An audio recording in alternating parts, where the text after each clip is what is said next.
నిర్ణయ కాలమందు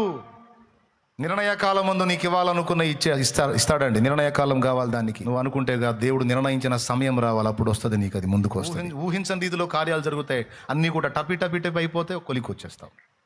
అప్పుడు ఇన్నాళ్ల సణుగుడు అంతటికి సిగ్గుపడతావు. ఆ రోజు సారీ ప్రభువా, చాలా సణిగాను నాయన, ఏడ్చావులే పో అంటాడు. స్తోత్రం. నేను మీకు చెప్పేది ఏంటంటే, అందరికీ ప్రేమతో చెప్పేది ఏంటంటే, సేవకులకి, విశ్వాసులకి, పరిచారకులందరికీ అందరికీ లైఫ్ లాంగ్ ఉపయోగపడే విషయం ఒకటి చెప్పి ముగిస్తాను నేను, గుర్తుపెట్టుకోండి. దేవుడు మన హృదయంలో ఉన్న భారాన్ని బట్టి కదులుతాడు. మన హృదయంలో ఉండే భారాలను బట్టి సైతాను కూడా కదులుతాడు.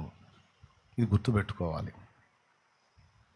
నాయన మళ్ళీ ఒకసారి చెప్తా క్లియర్గా, మన హృదయంలో ఉండే భారాన్ని బట్టే దేవుడు గదిలినా, దయ్యం గదిలినా.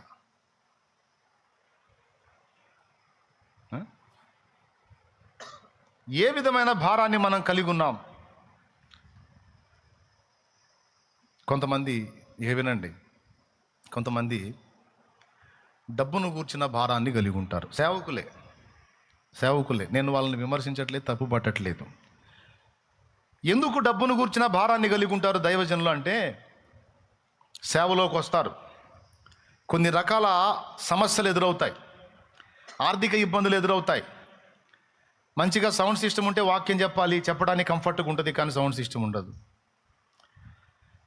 అలాగే లైవ్ ఇచ్చే సామాగ్రి, మంచి ల్యాప్టాప్ అవన్నీ ఉంటే మంచిగా లైవ్ ఇవ్వచ్చు, ప్రజల్లోకి వెళ్ళొచ్చు. దానికి కావాల్సినటువంటి సామాగ్రి ఉండదు, కొనాలంటే డబ్బులు లేవు. ఒక చక్కని స్థలం కొని మందిరం కట్టాలంటే పైసలు ఉండవు. కాస్తో కూస్తో ఆత్మలు ఉంటారు, వాళ్ళు 3 మూసి 6 అతుకుతూ ఉంటారు. ఆ ఉన్నోళ్ళు కూడా, ఎందుకంటే అప్పుల పాలై బాధలు పడతా నానా కష్టాలలో అవిశ్వాసులు ఉంటారు. దేవుడి కోసం మీరు తోడ్పడండి అంటే ఏముందిరా తోడ్పడటానికి? అన్న అప్పుల పాలై కూర్చుంటే మేము, మాకేదన్నా వస్తే నీకెళ్ళి చూస్తాం మేము, నువ్వేదన్నా చేయొచ్చు, మాకే ఠికానా లేదు ఇక్కడ, నీకెళ్ళి మేమేం చూసాం అని విశ్వాసుల శోభ. ఇక్కడ ఏం మైండ్ పడిద్దంటే, చాలా చేద్దామని నాకుంది, కానీ నాకు ఇప్పుడు ఆర్థిక అవసరత చాలా ఉంది, అంటే హృదయంలో ఆత్మల భారం ఒక్కటే ఉంటే సరిపోదు, వాళ్ళని రక్షించడానికి కొన్ని కార్యక్రమాలు చేపట్టడానికి ఇప్పుడు ఏం కావాలి? పైసలు కావాలి. కనీసం ఒక కరపత్రం ప్రింట్ చేయాలన్నా కూడా పైసలు కావాలి. ఒట్టిగా కరపత్రం ఎవడు ప్రింట్ చేసి ఇస్తాడు? ట్రాక్స్ పంచాలన్నా కూడా ఎవడిస్తాడు? కాబట్టి ఇక్కడ భారము ఫస్ట్ ఆత్మల కొరకు మొదలయ్యి చివరికి ఆశించిన ఫలితం కనబడనందున భారం రూపాంతరం చెందిద్ది. ఏమైంది? భారం రూపాంతరం చెంది దేవుడు భక్తి, దేవుడిచ్చేది, దేవుడి కొరకు కనిపెట్టుకొనుట, దేవుని సమయములో కదులుట, అంతవరకు ఓపికతో నిదానించి ఎదురు చూచుట అనే దాటిపోయి భారం మారిపోయి మనీ కావాలి, మనీ ఉంటే అన్నీ చేయొచ్చు, డబ్బు కావాలని తనకు తెలియకుండానే ధనాపేక్షలోకి వెళ్ళిపోతాడు. ఇది దైవజనుడనే చెప్పట్లా, దైవజనురాలనే చెప్పట్లా, విశ్వాసులకు కూడా ఈ మైండ్ వచ్చింది. శాలేమన్నకు తోడ్పడాలి, శాలేమన్నకు సహకరించాలి, శాలేమన్న ఇంకా నేను ఇవ్వగలిగితే ఇంకా చేయగలుగుతాడు, ఇంకా కొన్ని ప్రాంతాల్లో సంఘాలు కట్టగలుగుతాడు, ఇంకా కొంత సువార్తను వ్యాపింప చేయగలుగుతాడు. నాకు ఇంకా ఏదైనా సరే నేను శాలేమన్నకి ఇవ్వాలంటే నాకు పైసలు కావాలంటే సంపాదించాలి. ఎట్ట సంపాదించాలి? డబ్బు. నాకు సాయం చేద్దాం, దేవుని పనికి సాయం చేద్దాం అని కూడా కొంతమంది ధనాపేక్షలోకి వెళ్ళిపోతారు. సేవకుడి భారం ఏంది? దేవుని పని విస్తారంగా చేయాలి, అందుకు డబ్బు కావాలి. విశ్వాసి భారం ఏంది? అన్న చేస్తున్నాడు, అన్నకు సహకరిస్తే అన్న ఇంకా చేస్తాడు, భారమే.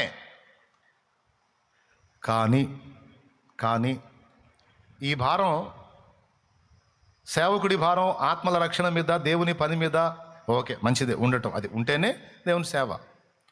కానీ దాన్ని నెరవేర్చడానికి డబ్బు అవసరమని భారం డైవర్ట్ అవుతుంది చూడు. ఇప్పుడు ఆత్మల కొరకు భారం పోయి మనీ కొరకు భారం ఏర్పడిద్ది. మనీ కొరకు ఎప్పుడైతే భారం ఏర్పడిందో తన వివేచన, ఆలోచన మొత్తం ఎఫెక్ట్ అవ్వటం మొదలు పెడతాయి. ఎందుకంటే ఫస్ట్ దేవుని పని మీద, ఆత్మ రక్షణ కొరకు, దేవుని చిత్తం నెరవేర్పు కొరకు సరైన దాని మీద భారం కలిగి ఉన్నాడు. అప్పుడు దేవుడే గదులుతాడు. అయితే వెనువెంటనే దేవుడు స్పందించడండి. దేవుడు కొన్ని అనుభవాల కోసం సేవకుల్ని పరీక్షలో ఉంచుతాడు. నేను సేవలోకి రాగానే వెంటనే దేవుడు అన్నీ చేసేలా, దేవుడి పద్ధతి ఎప్పుడు కూడా ఏక్ దిన్ మే కౌన్ బనేగా కరోడ్పతి అన్నాడు చేయడు. ఇస్సాకు క్రమక్రమముగా అభివృద్ధి పొందుచూ ఉండెను అని వ్రాయబడి ఉంది. దేవుడు అంచెలంచెలుగా మెట్లెక్కిస్తాడు, కానీ ఒకేసారి ఒక రాత్రి తెల్లవారేసరికి మునగాడిని చేయడు. మీరు అనొచ్చు, మరి అట్లయితే గొర్రెలు కాసే దావీదు రాజు అయ్యాడుగా అని. తెల్లారేటప్పటికి అయ్యింది. దానికి చాలా అనుభవించాడు ఆయన, చాలా అనుభవించాడండి. గొలియాతును గెలిచినా కూడా రాజవలా. చాలా కార్యక్రమాలు చేశాడు, చాలా ఫైట్లు చేశాడు, అయినా రాజవలా. ఒక రోజులో గాల ప్రాణాలు అరచేతిలో పెట్టుకొని తిరిగాడు కొండల్లో, గుట్టల్లో. ఏమాత్రం దేవుడు ఒక్క పూట, ఒక క్షణం చేయి అడ్డం తీసినట్టయితే లేచిపోయేవాడు, దెబ్బకు అవుట్. సౌలు చేతిలో తెచ్చిపోయేవాడు. చాలా కష్టపడి చాలా కాలం తర్వాత ఆయన రాజు అయ్యాడు. గొర్రెలు కాసేవాడు రాజు అయ్యాడు అన్నది నిజమే, కానీ ఒక్క దినమందే కాలేదు. యోసేపు కూడా ఐగుప్తు ప్రధాని అయ్యాడు, ఒక్క దినమందే కాలేదు. దానియేలు కూడా ఒక్క దినమందే కాలేదు. క్రమక్రమముగా టైం తీసుకుంటుంది. ఓపికతో కాచుకోవాలి. మన ఓపికను, మన పేషెన్సీని పరిశీలిస్తాడు ఆయన. ఎంతవరకు ఉంది, ఎంతవరకు నిదానించగలరు, ఎంతవరకు ఓర్చుకోగలరు. ఆయన సన్నిధిలో, ఆయన బలీయమైన చేతి కింద దీన మనస్కులై మీరు కాచుకొని ఉండండి. మీకు ఒక కాలం ఉంటుంది. ఆ కాలము తగిన కాలం అయితే తప్పకుండా దేవుడు మిమ్మల్ని హెచ్చిస్తాడు. తగిన కాలం మందు దేవుడు మిమ్మల్ని హెచ్చించినట్లు ఆయన బలీయమైన చేతి కింద దీన మనస్కులై ఉండండి అన్నాడు పేతురు పత్రికలో. సేవకుడైన విశ్వాసాన్ని అనుకోవాలి ఏంటంటే, నేను తొందరపడి తపన పడితే కాదు, దేవుడు క్రమక్రమముగా నన్ను అభివృద్ధిలోకి తీసుకెళ్తాడు. ఒక్క రోజులో నేను నన్ను రాజును చేయడు. నేను జాగ్రత్తగా ఉండాలి, వివేచన కలిగి ఉండాలి. దేవుని పాదాల దగ్గరే కాచుకుంటాను. దేవుడే ద్వారాలు తెరవాలి, దేవుడే ఏదో ఒక కార్యం చేయాలి. దేవా నువ్వే కనికరించు, నువ్వే సహాయం చేయని దేవుని పాదాల దగ్గర ఓపికతో కాచుకునే మనస్సు ప్రతి దైవజనుడికి, దైవజనురాలికి ఉండాలి. మనకంటే ముందు తిప్పల పడ్డవాళ్ళు కొంతమంది వేదికల మీద కనపడతా ఉంటారు, కాస్త రమ్యంగా, ఆహ్లాదంగా, అందంగా, హడావుడిగా. వాళ్ళని చూసి మన వస్త్రములు చించుకొన రాదు. దేవునికి స్తోత్రం. ఎందుకనగా వాడు ఆ విధంగా ఆ మెట్లోకి రావడానికి ఎన్ని బాధలు పడ్డాడో, ఎంత ఓపిక పట్టాడో, ఎంత నిరీక్షించాడో. ఇప్పుడు నేను ఈ అంతస్తుకు దేవుడు నేనున్న ఈ మజిలీకి తీసుకొని రావడానికి 18 సంవత్సరాల కాలం పట్టింది. ఎన్నేళ్ళ? 18 సంవత్సరాల కాలం పట్టింది. ఇప్పుడు ప్రజలకి పేషెన్స్ తక్కువ, దేవుని కొరకు కాచుకొని ఎదురు చూడటం తక్కువ. వెంటనే అయిపోవాలి, అంతా హడావుడిగా అయిపోవాలి. దేవుడు చేసే పద్ధతి కాదది. దేవుడు ఎప్పుడు ఆ పద్ధతి తీసుకోడు. ఎప్పుడైతే మన భారము దేవుని పని చేద్దామని మొదలుపెట్టి దేవుని పనికి డబ్బే కేంద్ర బిందువు అని డబ్బు వైపు తిరుగుతామో, వినండి, అప్పుడు సైతాను గదులుతాడు. మన భారాన్ని బట్టి దేవుడు గదులుతాడు, అదే భారాన్ని బట్టి సైతాను గదులుతాడు అన్నాను నేను. దేవుని సంబంధమైన విషయాల్లో భారం కలిగి ఉన్నంతసేపు దేవుడే కదులుతాడు, ఓర్పును పరీక్షిస్తాడు, మళ్ళీ కొంచెం చేస్తూ ఉంటాడు, మళ్ళీ ఓపికను పరీక్షిస్తూ ఉంటాడు, మళ్ళీ కొంచెం ఇస్తూ ఉంటాడు. ఒక రకంగా చెప్పాలంటే నా జీవితం అంతా ఇలానే తెల్లారిద్దా అనిపిస్తాడు. హలో బ్రదర్, అనుకున్నావు కదా కొన్నిసార్లు, నా బతుకంతా ఇంతే తెల్లారేటట్టుంది, నేనేదో బాగుపడే లెక్కలేం కనపట్ల, నాకు నేనేదో అనుకున్న ఏదో సాధించే లెక్కలేం కనపట్ల, నా బతుకంతా ఇంతే తెల్లారేటట్టు అనిపిస్తుంది అని నీకు అనిపించేటట్టుగా అంత నిమ్మలంగా కూర్చుంటాడు ఆయన. మోషే దగ్గర అంతే చేశాడు. ఇయాలు దర్శిస్తాడు, రేపు దర్శిస్తాడు, ఇయాలు దర్శిస్తాడు, రేపు దర్శిస్తాడు. 40 ఏళ్ళు పట్టింది. ఇంకెక్కడ ఉంటుందండి ఓపిక? బేతేస్తా కోనేటి దగ్గర వాడు 38 ఏళ్ళు కాచుకున్నట్టు, ఆడే 38 ఏళ్ళు జబ్బు, ఎనకో 40 ఏళ్ళ నిరీక్షణ. కానీ ఆశ్చర్యం చెప్పనా, అబ్రహాందేమో 25 ఏళ్ల నిరీక్షణ. ఇవాళ ఇస్తాడు కొడుకుని, రేపు ఇస్తాడు కొడుకుని, ఎల్లుండి ఇస్తాడు కొడుకుని అనుకొని చూసుకొని 25 ఏళ్ళు పట్టింది. శాలేమన్నా ఇప్పుడు 25, 38, 40 చెబుతున్నా, ఇక మా బతుకు కూడా అంతేనా అని అనుకోవద్దు. చెప్తున్నా, దేవుడు చేసే కార్యాలు ఎలా ఉంటాయంటే అలా ఉంటాయి. అయితే ఇక్కడ గమనించాలి, 25 ఏళ్ల నిరీక్షణకి ఇస్తేనేమండి అద్భుతమైన పాత్రని ఇచ్చాడు, ఇసాకునిచ్చాడు. ఆ ఇసాకులోంచి యాకోబు వచ్చాడు, యాకోబులోంచి 12 గోత్రాలు, 12 గోత్రాలు యూదా గోత్రం ఒకటి, యూదా గోత్రంలోంచి రక్షకుడు వచ్చాడు. జరిగిందా లేదా దేవుని పని? అంత బలవంతంగా కొట్టాల్సిన అవసరం లేదులే, చాలా కష్టపడి కొడుతున్నట్టున్నారు మీరు.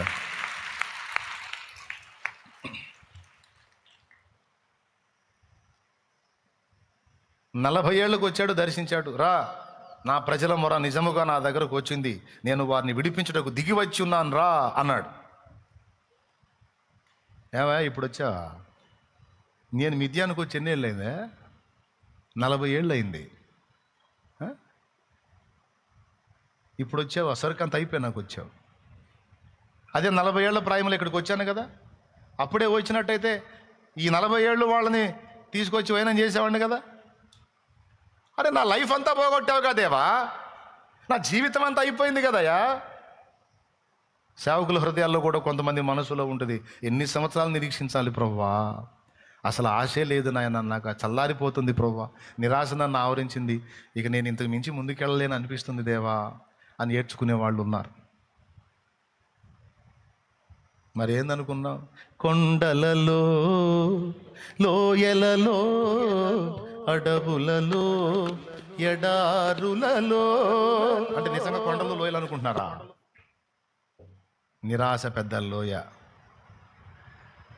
అర్థమైందా? నిరాశ ఊబి లోయ. కొండలలో, లోయలలో, అడవులలో, ఎడారులలో, కొండలలో, లోయలలో, అడవులలో, ఎడారులలో నన్ను గమనించినావా, నన్ను నడిపించినావా, నన్ను గమనించినావా, నన్ను నడిపించినావా. యేసయ్యా, యేసయ్యా, యేసయ్యా, యేసయ్యా, నిన్నే నిన్నే నే కొలుతూనయ్యా, నీవే నీవే నా రాసువయ్యా, నిన్నే నిన్నే నే కొలుతూనయ్యా, నీవే నీవే నా రాసువయ్యా. యేసయ్యా, యేసయ్యా, యేసయ్యా. దేవునికి మహిమ కలుగును గాక.